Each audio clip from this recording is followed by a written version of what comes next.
आक़िबतु लिल-मुत्तक़ीन व जन्नतु लिल-मुमिनीन व नारु लिल-मुनाफ़िक़ीन।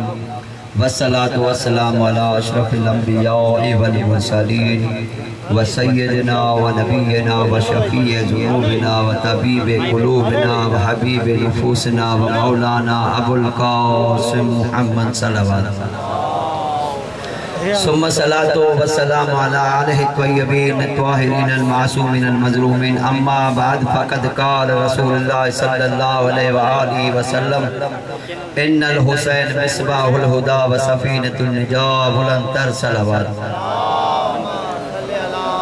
मोमिनीन हज़रात, मुखां बाद असांजो बेहतरीन आलिम दीन हुज्जतुल इस्लाम वल मुस्लिमीन क़िबला अल्लामा सैयद मोहसिन अली नक़वी ज़िक्र अलबैत कंदा। मोमिनीन के गुज़ारिश आहे त मजलिस का में वेही करे साईं जो खिताब ॿुधन। सलवात पढ़ो आले मोहम्मद जे ज़ात ते। नाराए तकबीर, नाराए तकबीर, नाराए रिसालत, नाराए रिसालत, नाराए हैदरी, नाराए हैदरी। हुसैनियत, हुसैनियत, यजीदियत, यजीदियत, आले मोहम्मद दे बुलंदतर सलावत।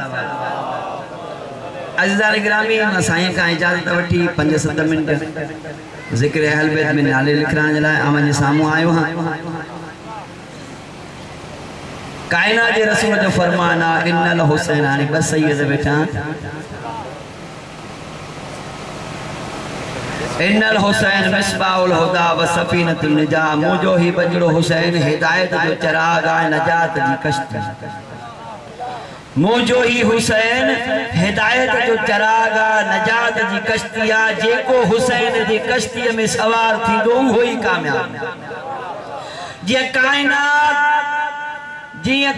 जे रसूल अहल बे जो मिसाल नूह जे बेड़ी वांगुर करार ॾिनो आहे। मसल अहल बैती का मसल सफ़ीनतुन नूह। मुझे अहल बे जो मिसाल नूह जे बेड़ी वांगुर आहे। नूह जी बेड़ी हुई छा जॾहिं नूह दाह कई त या अल्लाह ये कौम के 950 साल तबलीग कई आहे। कौम मञण लाइ तयार नाहे। का निशानी दे जेका हिननि खे ॾेखारियां।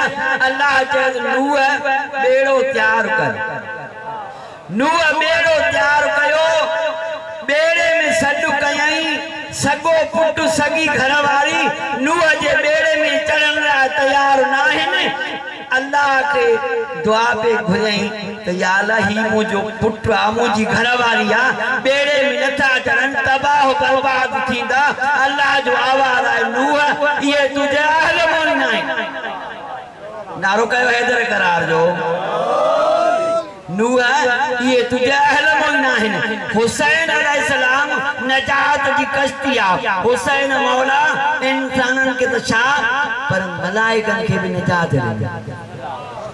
जॾहिं फितरुस मलाइक जा पर जली विया ऐं या दावा पे कई त मम मिसली आहे को मूं जहिड़ो पर जली वियसि।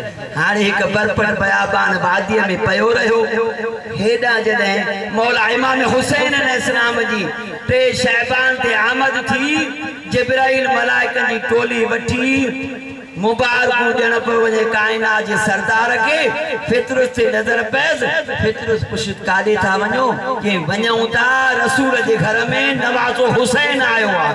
त फितरुस सम्झी वियो त इहो हुसैन न मुंहिंजे नजात जो परवानो आहे।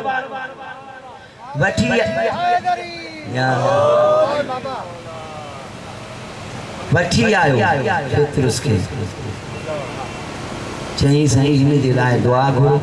चई न फितरुस खे चओ त पंहिंजा बाज़ू हुसैन जे पीउ खे सां मस करे।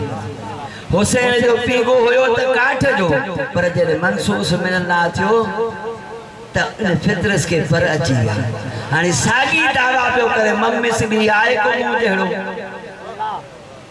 चवंसि पिया अॻे बि इहा दावा कई हुई, हाणे बि वरी साॻी दावा थो करे। चई अॻे दावा हुई दलील कोन हो, हाणे दावा सां गॾु दलील आहे त मां हुसैन जो आज़ाद करता। बसि अजी नथी है शाम नरुलना अली जो धिया। शाम जी दरबार ज़ालिम तख्त ते वेठो एक लिस्ट मिले से पढ़ंदे पढ़ंदे नालो पढ़े ज़ैनब बिनते अली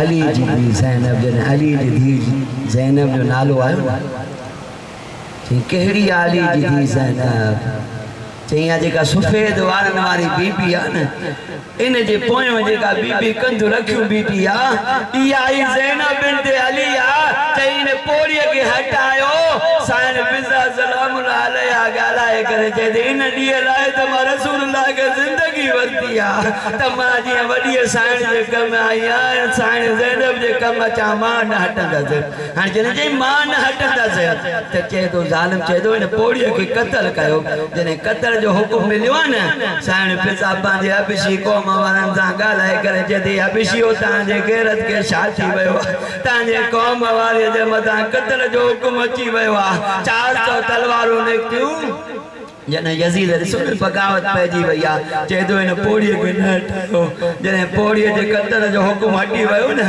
साईं ज़ैनब सलाम अलैहा मदीने ने मोह करे जले नाना रसूल अचो तांजे गुरबत निगाह कयो आजादे कनीद जा वारिस मौजूद न जो कोई वारिस कोनी अल्लाह लानतुल्लाह अलल कौम ज़ालिमीन सजाल मन ज़लम